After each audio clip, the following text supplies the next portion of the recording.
लोकसभा चुनाव और सीएए को लेकर लगातार बयानबाजी तेज होती जा रही है। इसी कड़ी में करनी सेना के जिला अध्यक्ष ने समाजवादी पार्टी पर कड़ा प्रहार किया है। वहीं भाजपा की तारीफ करते हुए कहा कि लोकसभा चुनाव को लेकर प्रधानमंत्री ने कहा है कि इस बार 400 पार जो गलत नहीं होगी। हमारे बीच में बात करने के लिए करनी सेना के जिला उपाध्यक्ष जी हैं, जिला अध्यक्ष जी हैं, उनसे जानेंगे कि किस तरीके से लोकसभा चुनाव को देखते हैं। सर, लोकसभा चुनाव नजदीक है, लोकसभा चुनाव में तमाम तरीके की तैयारियां चल रही हैं और कहीं ना कहीं देखा जाए तो पक्ष और विपक्ष एक दूसरे के ऊपर आरोप प्रत्यारोप लगा रहा है। किस तरीके से देखते हैं, क्योंकि अभी प्रधानमंत्री नरेंद्र मोदी एक बड़ा चेहरा माना जा रहा है, क्या देखते हैं कि इस बार का प्रधानमंत्री कौन? देखिए, ये बात बिल्कुल सत्य है कि लोकसभा चुनाव सर के ऊपर है और प्रधानमंत्री मोदी बहुत बड़ा चेहरा है। मैं आपको जनता की राय बताना चाहता हूं कि वास्तव में प्रधानमंत्री मोदी और मुख्यमंत्री योगी जनता के दिलों में बस चुके हैं और इस बार जिन्होंने नारा दिया है अब की बार 400 पार, तो 400 पार होने जा रहा है। मैं ये बात आपके चैनल के माध्यम से जनता तक पहुंचाना चाहता हूं कि ये आप लोग बिल्कुल ये मान के चलिए कि उनकी जो योजनाएं हैं, उनके जो काम हैं, वो जनता तक पहुंच चुके हैं। आप देखिए, जब उन्होंने उज्ज्वला योजना की स्कीम उन माताओं तक पहुंचाई जो वहां पे फूंकनी से अपना चूल्हा जला रही थी, तो क्या वो वोट किसी और को देंगी?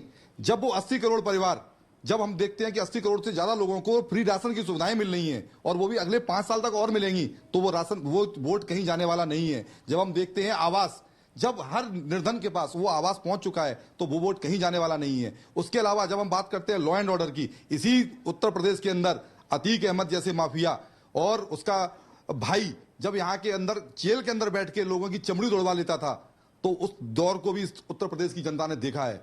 आपका जो कहना है कि आपका साफ तौर पे ये कहना है कि जो प्रधानमंत्री जी की जो योजनाएं हैं उन पे आपने बात की। कहीं ना कहीं आपको बता दूं, जो अभी सीएए कानून लागू हुआ है उसको लेकर भी कहीं ना कहीं देखा जाए विपक्ष लगातार हमलावर है, लगातार आरोप लगा रहा है कि ये चुनावी माहौल देखते हुए इस कानून को लाया गया है और सिर्फ वोट की राजनीति करने के लिए इस कानून को लागू किया गया है।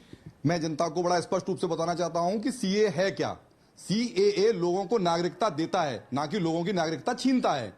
सीए के द्वारा किसी भी भारतीय नागरिक की नागरिकता छीनी जा ही नहीं सकती, उसके अंदर कोई भी क्लॉज इस टाइप का है ही नहीं।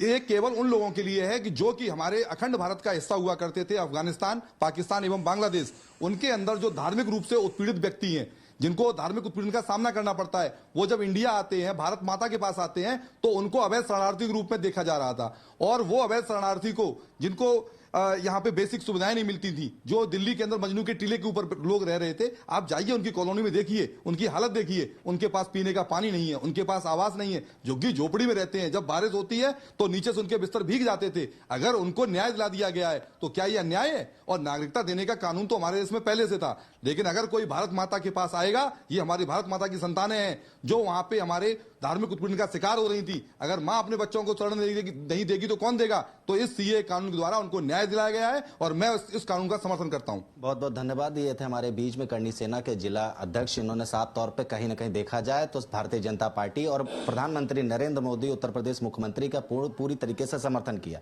कैमरा पर्सन उत्तम के साथ मैं आदित्य, TV 24 लखनऊ।